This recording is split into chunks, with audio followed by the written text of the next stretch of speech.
Hey guys, we are in a problem. इस channel पर हमने इतने सारे लैंग्वेजेस और एडजेक्टिव्स के कॉम्बिनेशन से वीडियो बना लिया है कि अब हमें कुछ लेबल्स रीयूज करने पड़ रहे हैं। कुछ महीनों पहले हमने why is Malayalam so mysterious ये वीडियो बनाया था, बट अब हमें एक ऐसा लैंग्वेज मिल गया है which in my opinion is lot more mysterious than Malayalam. So I have to apologise. Sorry Malayalam, but इस खिताब का सही हकदार है कश्मीरी। कश्मीरी को सब जानते तो हैं बट कोई समझता नहीं है। You don't get it. Unexpected sound से अनयूजुअल ग्रामर तक, वैदिक मंत्र, बुद्धिस्ट इंस्क्रिप्शंस और सूफी मिस्टिसिज्म से बर्फीली वादियों में बोले जाने वाले इस खास जुबान ने खुद में छुपाए हुए हैं काफी सारे मिस्ट्रीज, रहस्य। तो चलिए तैयार रूजू ये राजदार जुबान मंच सफर शुरू करने खातिर लेट्स बिगिन। हर दिल की बावन कोरनास्तबा इकना बहारो सलिगें तमा हाँ इकना बहारो सलिगें तमा जिस पर शहरियत बिकच करे दूरे ये चोले माजरे माजरे माजरे कच करे कर बागे दिल से पूछ में लॉलेज भूले। इस रीजन के लैंग्वेजेस को समझने से पहले इस रीजन के ज्योग्राफी को समझते हैं। कश्मीरी या करेक्ट टर्म कोशुर बोली जाती है कश्मीर वैली में। इसे एक साइड से पीर पंजाल बॉर्डर करता है और दूसरे साइड से the great Himalayan range. Valley के साउथ में है जम्मू जहाँ डोगरी बोली जाती है, वेस्ट में है पहाड़ी बोली जाती है, वैली के ईस्ट में है लद्दाख जहाँ लद्दाखी बोली जाती है और नॉर्थ में है गिलगिट बल्टिस्तान जहाँ शिना और बुरुशशकी बोली जाती है। ये सारे लैंग्वेजेस कश्मीरी की तरह एक से बढ़कर एक मिस्टीरियस है। लिंग्विस्ट्स इन सारे लैंग्वेजेस को कलेक्टिवली दार्दिक फैमिली के रूप से रेफर करते हैं, जिसमें अफगानिस्तान के नूरिस्तानी और पाकिस्तान के कोहिस्तानी लैंग्वेजेस भी शामिल हैं। 700s में लिखी गई नीलमता पुराणा में कश्मीर के माइथोलॉजिकल ओरिजिन का उल्लेख है। कहते हैं कि पिछले मनवंतर की समाप्ति के बाद कश्मीर में semi human semi serpent like groups रहते थे कॉल्ड नागास। ऋषि कश्यप कश्मीर में पहले इंसानों को सेटल करना चाहते थे। जब नागास ने प्रोटेस्ट किया, उन्होंने नागास को कर्ज कर दिया कि साल के 6 महीने उन्हें पिशाचों के साथ रहना पड़ेगा। 6 महीने के एंड में the men would slay the पिशाचas and then they would live for the next 6 months। 1100s में कश्मीर की हिस्ट्री पर लिखी गई राज तरंगिनी में लिखा गया है कि कश्मीर वैली एक टाइम पे एक लेक हुआ करता था with the name Sati Saras, literally meaning Parvati ji का लेक। स्टोरी के मुताबिक ऋषि कश्यप के कर्ज के कारण बारामुल्ला हिल्स में एक गैप क्रिएट हो गया, जिससे लेक का सारा पानी पाकिस्तान में ड्रेन हो गया। अकॉर्डिंग टू अनदर लेजेंड, इस लेक में एक पिशाच रहता था बाय द नेम जलोद्भवा, जिसे विष्णु जी ने एक बोर यानी कि एक वराह का रूप लिया और उसका संहार किया by striking the mountain at the Baramulla hills. By the way, Baramulla का एक्चुअल नाम वराहमुला था, literally meaning the boar's teeth. Now, all of this isn't just story. There is some geographical evidence that something like this could have happened. Except they don't think any religious entity was involved, but rather an earthquake. Kashmir का नाम is theorized to be from का यानी पानी and shimira meaning something that has dried up. And हाँ, मैं तो बताना भूल ही गया, Kashmir is also featured in the Mahabharata, Bhishma पर्व to be precise. शूद्राभिराथ धरदाः काश्मीराः पशुभिः सह कशिकाश्च तुकाराश्च पल्लवा गिरिगभराः। 1906 में ब्रिटिश लिंग्विस्ट ग्रियर्सन ने अपनी किताब the Pishacha languages of north western India में थियराइज किया था कि ये सारे दार्तिक लैंग्वेजेस एक extinct Prakrit called the Paishachi Prakrit से निकले। इस प्राकृत का कश्मीर के 2 प्रमुख किताब राज तरंगिनी और बृहद कथा में भी उल्लेख है। ग्रियर्सन थ्योराइज करते हैं कि जिस तरह वेदों में राक्षस और असुर corresponded to actual enemy tribes, Pishachas could also refer to the tribes जो कश्मीर के नॉर्दर्न बर्फीले एरियाज में रहते थे। This would be the present day Shina people, जो कि आज गिलगिट में रहते हैं।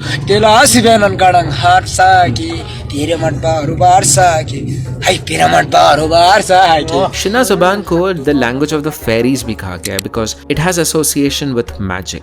कोंडे एहसास प्रोग्राम में ₹1000 मटकल योगा वाजे कुछ लोग ऐसा मानते हैं कि कश्मीरी इसी शिना जबान से ओरिजिनेट हुई होगी और इसमें बाद में वैदिक संस्कृत का इन्फ्लुएंस आया होगा। It's derived from the Sanskrit language, but it had another ancestor before the Sanskrit language, and that language is called Shina language.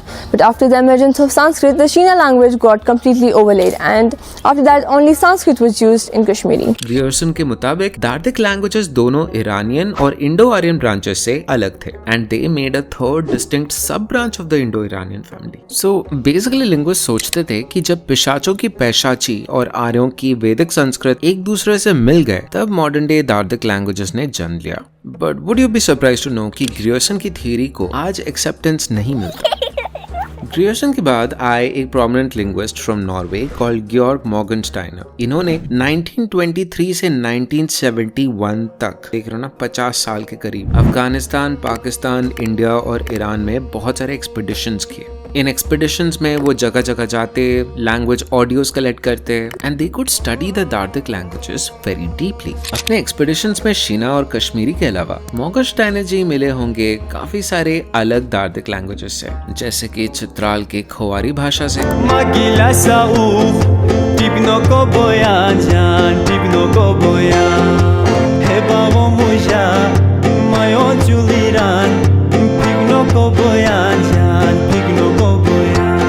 तोरवाली से,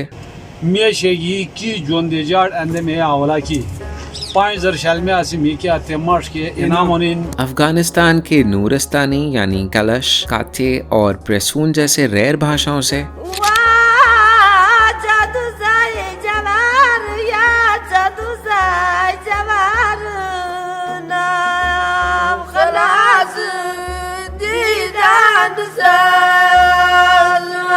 नूरिस्तानी जिन देवताओं को मानते हैं उनका कनेक्शन वैदिक गॉड से जुड़ा हुआ लगता है। कलाश लोगों की तरह दे बिलीव कि एक देवता है who governs heaven and hell called Imro, also known as Imra और मारा। मारा इन वैदिक लिटरली मीन्स मृत्यु, जिससे कुछ लोग सोचते हैं कि ऋग्वेद के यम और इम्रो में कनेक्शन हो सकता है।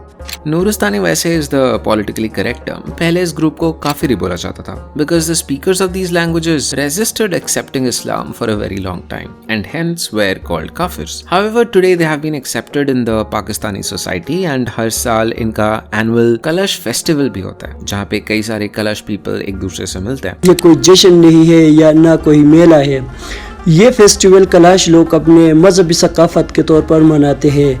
कलाश लोगों को ये फेस्टिवल मनाने के लिए ना किसी कैमरे की ज़रूरत है, ना किसी मीडिया की ज़रूरत है और ना ही किसी टूरिस्ट की ज़रूरत है। लद्दाख में भी also you will find a group of people who speak this rare language called Brukska. The speakers of these languages identify themselves as Dad Aryans and the place that they live in is called the Aryan Valley, जहाँ पे folks still practice very ancient rituals that are not very well known to people outside. मतलब हमारा भाषा को दर्द Aryan language हम कहते हैं, मगर हमारे लैंग्वेज में संस्कृत का काफ़ी लैंग्वेज आता है। जैसे हम 1 2 3 4 5 6 7 8 9 10 संस्कृत में 1 2 3 4 5 6 7 8 9 10 यही हम भी कहते हैं। इन सारे लैंग्वेजेस को एनालाइज करने के बाद मॉर्गनस्टाइन कंक्लूजन पे आए कि केवल नूरिस्तानी भाषाएं ही इंडो ईरानियन के एक इंडिपेंडेंट ब्रांच कंसिडर किए जाएंगे। इनके अलावा दर्द की हर एक जुबान मोस्टली इंडो आर्यन ही है, मतलब इनका डायरेक्ट कनेक्शन संस्कृत से ही है। This was a ground breaking discovery which meant that Dardic करके कोई एक पर्टिकुलर लिंग्विस्टिक फैमिली नहीं है। It's more of a geographical term and all the languages considered Dardic actually belong to different language families. For example Ladakhi और बाल्टी सिनो Tibetan family में ये belong करते हैं, जबकि नॉर्दर्न हुंजा की वाखी लैंग्वेज ईरानियन फैमिली को बिलोंग करती है, just like Pashto. But here's a crazy part, we also have a language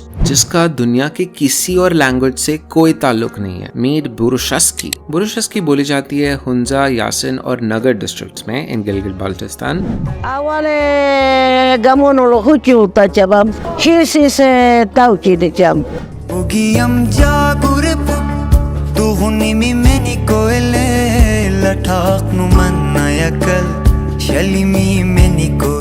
and इसमें कुछ ऐसे यूनिक फीचर्स हैं जो और किसी लैंग्वेज में आपको नहीं मिलता। बुरुशस्की में there are no stand alone words for some nouns. For example there is no word for a nose, there are words for my nose मतलब आमुश, योर नोज गोमुश, हिज नोज मुश एंड हर नोज मोमुश। Kashmiri and बाकी Dardic languages because of their geographical isolation, इनमें कई सारे features which have directly come from Vedic Sanskrit are pretty well preserved. आज संस्कृत नॉर्थ के मुकाबले साउथ इंडिया में ज्यादा अच्छी से प्रिजर्व्ड है, सो इसकी वजह से आपको क्लासिकल संस्कृत में थोड़ा द्रविडियन टच देखने को मिलता है। तस्यैताहुं शांतिं कुर्वन्ति हरवैवस्वतोदगम्।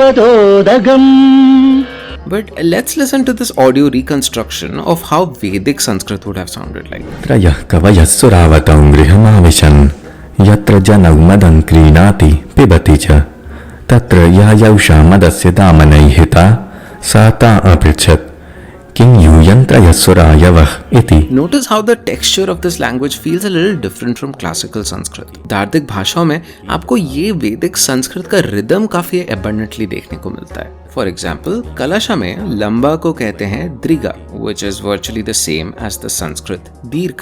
खुआरी में आंसू को अश्रु कहते हैं, which again comes from Sanskrit. Even this song that you heard in the beginning, यहाँ पर हरद is the Kashmiri term taken from Sanskrit sharad, शरद ऋतु। काफी सारे vocabulary in Kashmiri also overlap with Vedic. For example, for the term agar, Vedic में कहेंगे यदुवै, which in Kashmiri becomes yodvoi. In most other Indian languages, it is yadi or jodi. पूछना is prach in Sanskrit and prich in Kashmiri. गोरस पृछुम साइसलेटे यस्न केह वनान तस क्या नाव प्रछान प्रछान थचिस तलूसस कहनस निशे क्या था इंद्राव।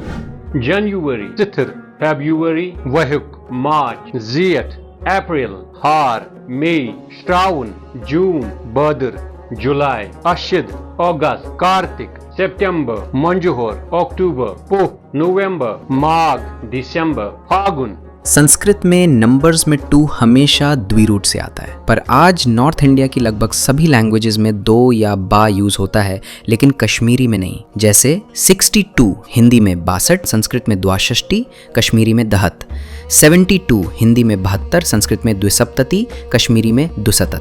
Kashmiri forms यहाँ संस्कृत से ज़्यादा मिलती जुलती हैं, जबकि हिंदी और दूसरी भाषाओं में ये रूप काफ़ी बदले हुए हैं। Kashmiri may have preserved even some pre-Vedic phonetic elements. For example, Kashmiri words rost and sost, they correspond to the Sanskrit rahit and sahit. Linguists say that rost and sost का जो स है, that is even older than Vedic Sanskrit, जहाँ पर there might have been a s to her shift. So it seems like that instead of being a child of Sanskrit, the older variations of Kashmiri and Shina could have been cousins of Vedic Sanskrit, because of which it is no surprise that we have a Rig Veda that is fully preserved, written on birch bark in the Sharda script, which was an ancient script used to write Kashmiri. We also have a special version of the Atharva Veda called the Kashmiri Atharva Veda. अगर आप आज दार्दिक लोगों को उनके origin के बारे में उन्हें पूछेंगे, a lot of them will tell कि they were the descendants of Alexander's army. हम रोम राज से आए, तो रोम से अलेक्जेंडर ही तो आया था। We Nuristanis are totally different and distinctive from the dark Asian nations. Still we believe that we are Greeks, we are from the Greece land, we are Macedonians, and we are Spartans. As we entered Malala, we could feel a sense of mystique build within us. After all, it's not every day you visit a place that is said to be inhabited by the descendants of Alexander's men. Now this event did happen. Alexander did reach India's borders and he caused a massive geopolitical event. This region called Gandhar in historical times, जहाँ से गांधारी आई थी by the way, politically split into 2 parts. One part of the Takshila sided with Alexander, while the other part, the Ashvakas, they fought Alexander tooth and nail. इनके बाजू में था kingdom Abhisaris, the name of Kashmir back then. Greek sources mention that it was next to the river Hydaspes, the name of Jhelum. Abhisaris played both sides, but eventually it submitted to Alexander. Historians don't believe कि Alexander का invasion would have caused a big genetic change in the region. Most Dardic लोगों की origin goes way back in the past, from the same waves of migrations that brought the Indo-Europeans into India. While the main branch or the Indo-Aryans blended with the population of India, the few Darth tribes that haven't converted to Islam today, उनमें we can still find the remnants of the historical Vedic culture. 3rd century BC के आते आते मौर्य साम्राज्य के सम्राट अशोक ने कश्मीर में Buddhism introduce किया and he founded the city Srinagari, present name Srinagar. इस पीरियड में रीजन का prestige language was Gandhari Prakrit. And during that early period, the original Indian language was not Sanskrit, it was Gandhari. the language in the Gandharan cultural area, which is India's northwest. Which was written in the Kharoshthi script, one of the only scripts of India जिसका origin Brahmi से नहीं हुआ. Gandhari went on to become the official language of the Kushan Empire, जिनके राजा कनिष्क ने Buddhism को central Asia और China तक ले पहुंचाया. अफगानिस्तान में मैंने एक बात और देखी. मुझे जिस होटल में ठहराया गया उसका नाम था कनिष्क. अफगानिस्तान एक मुस्लिम देश है. मुझे बड़ा ताज्जुब हुआ. मैंने कहा कनिष्क यहाँ कहाँ से आए? तो मेरे साथ अफगानिस्तान के विदेश मंत्री थे. मैंने कहा कनिष्क आपका कौन लगता है? कनिष्क से आपका क्या संबंध है? कहने लगे कनिष्क हमारा पूर्वज है, कनिष्क हमारा पुरखा है. He was one of our forefathers. मैंने कहा तब तो हमारे आपके पुरखे एक हैं. ये जो गांधार रीजन है ना, it was very cosmopolitan. It was kind of like English today, which is why Gandhari में you will find flavors of Greek, Persian, Turkic and even Tibetan. Let's listen to this recitation of how Gandhari Prakrit would have sounded like and try to see if you can feel this international flavor here. विश्ववर्मसस्त्रेतगस पुत्रे इंद्रवर्म Kumre सभर्यये हिमे शरीर परिठवेति तणुकुमि थुबिमि विश्ववर्म स्त्रतेगो शिशिरेन यस्त्रतेग भर्य पुयेति. इस inscription में जो आपने ये शब्द सुना stratego, this literally means a military general and it is a loan word in Gandhari from Greek. इसी शब्द से we get the word strategy. इसी इंटरनेशनल वाइब के कारण कश्मीरी में आपको कुछ ऐसे इनोवेशंस मिलेंगे जो कि बाकी इंडियन लैंग्वेजेस में नहीं मिलते. ग्रामेटिकली इंडिया की most languages follow the subject object verb structure, जैसे कि मैं खाना खाया, वो मार्केट गया. Subject object verb. ये इंग्लिश से अलग है which follows subject verb object structure. Kashmiri is unique because it follows something called the V2 word order, which makes it closer to English and German. So to say आज मैं बाग में सैर किया, you would say आज कर मैं बागस मंच सैर, literally meaning आज किया मैंने बाग में सैर. कश्मीरी में कुछ नए vowels भी हैं और एक दो नहीं, पूरे के पूरे 6. These are called central vowels and they take a very short time to make. Gar clock, verge ring, patuj straw mat, tur chill, khe eat, lot lightweight.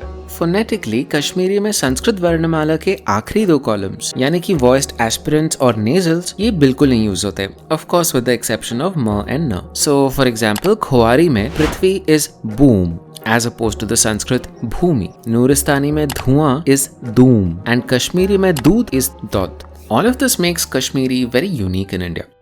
Let's do a tiny recap. अब तक हमने दर्दस्तान की वैदिक roots को explore किया, Buddhism का प्रभाव को समझा और कश्मीरी के अनोखे फोनेटिक्स और ग्रामर को भी समझा. अब फास्ट फॉरवर्ड करते हैं और देखते हैं कि 7th सेंचुरी के बाद कश्मीर में क्या क्या हुआ. बुद्धिज्म धीरे धीरे करके कश्मीर से डिक्लाइन होने लगा था और कश्मीर में हिंदुइज्म का एक अद्भुत गोल्डन फेज स्टार्ट होने लग गया था. शैविज्म एक नए और शक्तिशाली रूप से उभरा जिसे आज हम कश्मीर शैविज्म के नाम से जानते हैं. कश्मीर शैविज्म बना था शंकराचार्य के अद्वैत, वासुगुप्ता जी के शिवसूत्र और अभिनव गुप्ता के तंत्र लोक से एनरिच होकर. इसी ब्लेंड से the modern concepts like kundalini, चक्र, स्पंदा या कॉस्मिक वाइब्रेशन सब ओरिजिनेट हुए. कारकोटा वंश के ललितादित्य मुक्तापीड़ा कश्मीर के शान बने. उन्होंने कश्मीर के बॉर्डर्स को दूर सेंट्रल एशिया और चाइना तक स्प्रेड कर दिया. उन्होंने मार्तंड सूर्य मंदिर जैसा एक अद्भुत मंदिर भी बनाया और उनके बाद अवंती वर्मन जैसे उत्पल वंश के राजाओं ने अवंतीपुर में भी मैग्निफिसेंट टेम्पल्स बनवाए और साथ में कश्मीर में एक इरिगेशन रिवॉल्यूशन भी लाया. दूर दूर से विद्वान इंक्लूडिंग शंकराचार्य, रामानुजा ये सब शारदा पीठ को आते टू एक्सेस द विशाल library that it had. Some even called it the Oxford of the east. Even in this Carnatic song called Kalavati Kamalasana Yuvati, Sharada Peeth को सरस्वती माँ का निवास कहा गया है. शरद ज्योत्स्ना शुभ्राकार शशिवदना काश्मीर विहारा. 14वीं शताब्दी आते आते कश्मीर अपने प्रेजेंट इस्लामिक फॉर्म में आने का प्रोसेस स्टार्ट कर चुका था. पर ये ट्रांसफॉर्मेशन उतना सिंपल नहीं था जितना हम जनरली अज्यूम करते हैं. इस्लाम का अराइवल कश्मीर में इनिशियली पीसफुल था. 1320 में जब एक लद्दाख का जनरल रिंचन गद्दी संभालने वाला था, he decided to convert himself into Hinduism and particularly Shaivism. But उनको एक पंडित जी ने बोला कि no thanks, you seem unfit. So dejected, he met a Sufi saint called Bulbul Shah. And according to some Islamic scholars, Rinchen was so impressed by how simple and practical Islam was, he converted himself into Islam. And he renamed himself as Sultan Sadruddin, becoming the first Muslim Raja of Kashmir. Bulbul Shah जैसे सूफी cents ने कुछ ही time में around 10 10,000 लोगों को peacefully convert कर दिया था। ऐसे ही एक सूफी थे मीर सैयद अली हमदानी, जिन्हें शाह हमदान भी कहा जाता है। ये बंदा इतना इन्फ्लुएंशियल था कि आज भी ताजिकिस्तान के 20 समोनी नोट पर इनका तस्वीर है। उन्हें पता था कि इंडिया के लोगों में सबसे बड़ी कमी है बिलोंगिंगनेस की, so he gave them just that. Instead of a traditional mosque, Kashmir में प्लेस ऑफ वर्शिप बना एक खानका।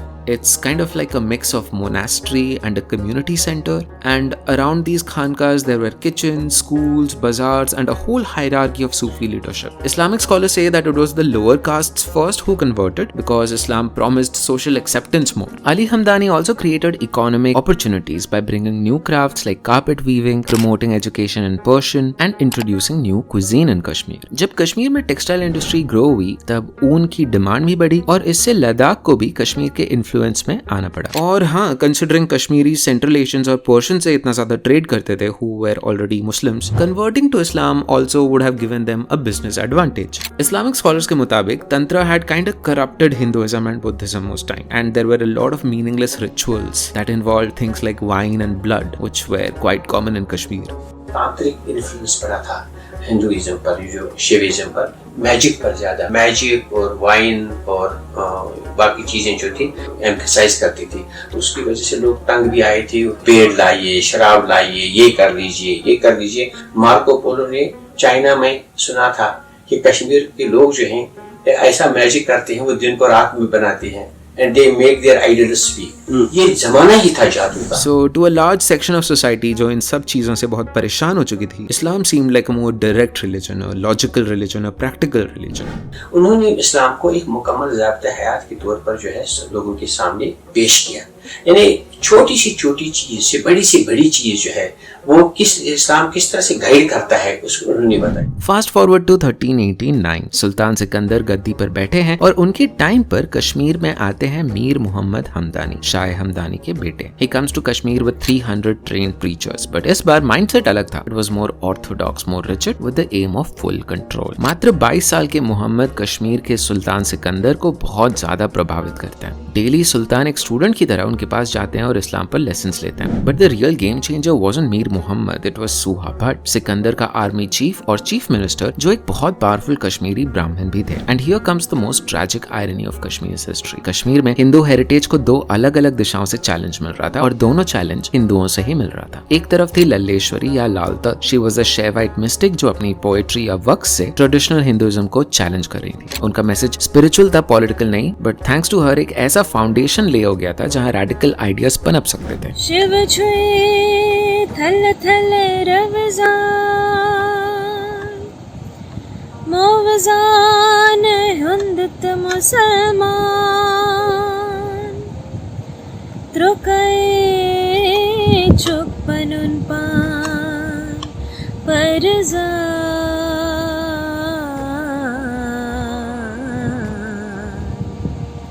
सोई छे साहेबस जाने जा।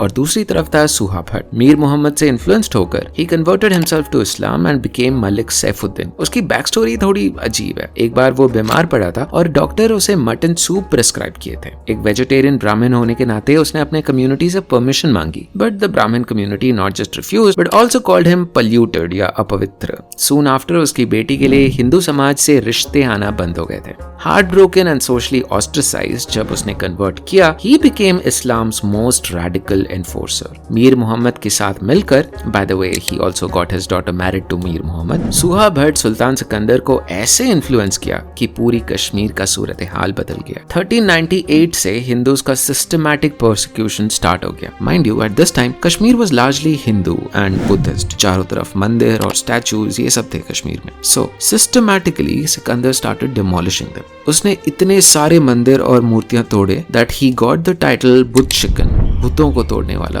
The destroyer of idols. Martand Surya Mandir को डिस्ट्रॉय करने में 2 साल लगे थे, इतना मैसिव स्ट्रक्चर था। अवंतीपुर, विजयेश्वरा, चक्रधरा, त्रिपुरेश्वरा जैसे हजारों साल पुराने मंदिरों को कंप्लीटली रेज कर दिया गया। बुद्धिस्ट मोनास्ट्रीज को डिस्ट्रॉय करके वहां पे जो बुद्धा स्टैचूज थे उनको मेल्ट करके कॉइन्स बनाया गया था। हर किस्म के हिंदू धार्मिक प्रथाएं को बैन कर दिया गया था। तिलक लगाना, शंख बजाना, मंदिर में घंटियां बजाना, इवन अंत्येष्टि यानी कि क्रिमेशन, ऐसे बेसिक राइट को भी बैन कर दिया गया था। हर साल हिंदुओं को 4 तोला सिल्वर देना पड़ता था एज जिजिया टैक्स। हजारों लोगों को कन्वर्ट होना पड़ा और जिन्होंने रेजिस्ट किया उन्हें एग्जीक्यूट कर दिया गया। हिस्टोरियन जोना राजा लिखते हैं कि there was no city, no town, no village where temples were unbroken, the world trembled. Ironically जो कल्चर हजारों साल तक कश्मीर में फैली फूली, वो अपने ही कल्चर में रेफ्यूजी बन चुकी थी। कश्मीर, मैं तुम्हें श्राप देती हूँ। तुम्हारे लोग झूठे होंगे। बाहरी दुनिया में उन्हें कभी पूरे विश्वास से स्वीकार नहीं किया जाएगा। उनकी आत्माएं इस धरती से जुड़ी रहेंगी, पर कभी भी पूरी तरह अपनी नहीं बन पाएंगी। जैसे मैंने यहाँ आकर अपना सम्मान खोया, वैसे ही तुम्हारा वैभव भी कभी स्थायी नहीं रहेगा। नीलमत पुराण में लिखा है, विशोका लक्ष्मी का रूप कश्मीर को शुद्ध करने आई थी, लेकिन सती पहले पहुँच गई और कश्मीर ने उसकी प्लान रिवील कर दी। अपमानित होकर विशोका ने श्राप दिया, इस धरती के लोग कभी सच्चे नहीं माने जाएंगे। जो भी पाएंगे वो टिकेगा नहीं। सम्मान, सुख सब छीन जाएगा। तब से ये भूमि सुंदर तो है पर अधूरी। जिसने भी इसे पाना चाहा उसे सिर्फ दुख और दरार मिली। How cute. और वो श्राप आज भी बह रहा है।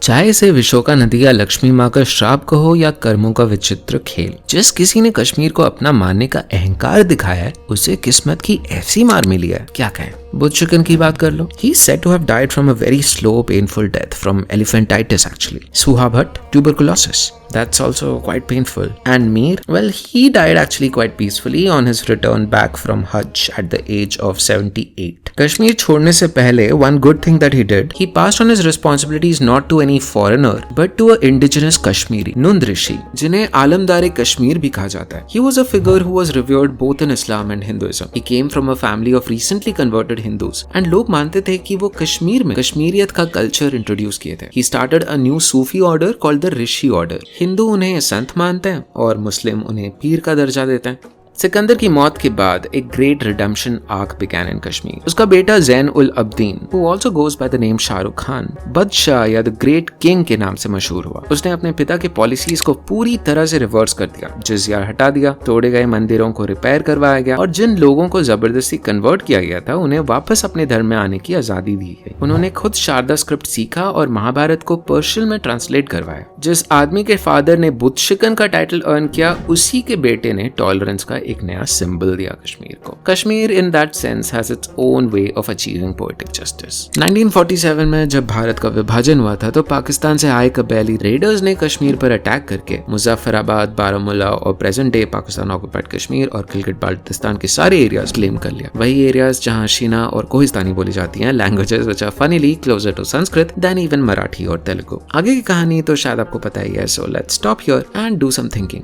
कश्मीर को कई सदियों से कई लोगों ने पाना चाहा। Rajatarangini literally means a wave of kings. There is something in this land that everyone has wanted to lay its claim. तो एक लाजिम सवाल आपके जहन में आ सकता है कि कश्मीर है किसका? क्या ये उन एंशिएंट नागाज का है जिन्हें बाबा साहेब अम्बेडकर द्रविडियंस के साथ लिंक करते हैं, या ये ऋषि कश्यप के वंशज हैं जिन्होंने यहाँ वैदिक संस्कृत की नींव रखी, शारदा पीठ जैसे ज्ञान केंद्र बनाया और कश्मीर शैविज्म से दुनिया को अवगत किया, या ये उन बौद्ध शासकों का है जिन्होंने कश्मीर को सिल्क रूट का एक अहम केंद्र बनाया, या फिर ये उन लोगों का है जिन्होंने रिसेंट 700 सालों में अपने कल्चर को कश्मीर में एस्टैब्लिश किया। ब्लैक मिरर के 3rd सीजन का आखिरी episode is called man against fire. उस स्टोरी में सोल्जर्स को रोचेस यानी कीड़े मकोड़े जैसे दिखने वाले पैरासाइटिक स्पीशीज को मारने का आदेश दिया जाता है। But the twist we learn at the end of the episode is कि ये रोचेस दरअसल मामूली इंसान ही होता है, एक एथनिक माइनॉरिटी जिसे स्टेट खत्म करना चाहती है। सोल्जर्स में एक न्यूरल इम्प्लांट किया गया होता है कॉल्ड मास, जो इनके सेंसेस को हाईजैक कर देता है और मासूम लोगों के इमेज के बदले डरावने चिल्लाते हुए मॉन्स्टर्स दिखाई देते हैं उन्हें। अब सोचिए, कश्मीर में कोई टेक्नोलॉजिकल इम्प्लांट कभी नहीं था, बट यहाँ उससे भी ज्यादा एक मोर पावरफुल एंड पुराना टूल इस्तेमाल हुआ था, लैंग्वेज। जब हम एक पूरे ग्रुप को पिशाच या यवन या म्लिच या मॉडर्न टाइम्स में ट्रेटर या कोलैबोरेटर जैसे नाम दे देते हैं, तो हम वही कर रहे हैं जो मास इम्प्लांट का काम था। हम एक फिल्टर बना रहे हैं, एक ऐसा चश्मा जिससे हम सामने वाले को एक इंसान नहीं, एक थ्रेट की तरह देखते हैं। कश्मीर में हिंदू प्रॉब्लम या मुस्लिम प्रॉब्लम नहीं है, कश्मीर में एक बिलोंगिंगनेस प्रॉब्लम है। इंसान जहाँ बिलोंग फील करता है उस जगह को वो साफ सुथरा पाक पवित्र रखता है, और जहाँ वो बिलोंगिंगनेस ना फील करे वो उसकी कदर ही नहीं करता एंड समटाइम्स उसे डिस्ट्रॉय भी करने लग जाता है। ये अपने इविल चार्ली चैपलिन को ही ले लो। आर्ट स्कूल से वो रिजेक्ट हो गए and he suddenly felt like he was not accepted by the world and you know the story. शायद अगर हमने रिंचन को एक शेवाइट बना लिया होता या सुहा भट्ट को शायद उसका मटन सूप दे दिया होता, मे बी आज कश्मीर की कहानी बिल्कुल अलग होती। खैर, मेरा काम था कश्मीरी जबान की कहानी आप तक लाना। कमेंट्स में बताइए कि आपको क्या लगता है, कश्मीरी लैंग्वेज को आप कैसे एक्सपीरियंस करते हैं। अगर वीडियो अच्छा लगा तो सब्सक्राइब कर देना। I will see you in the next video.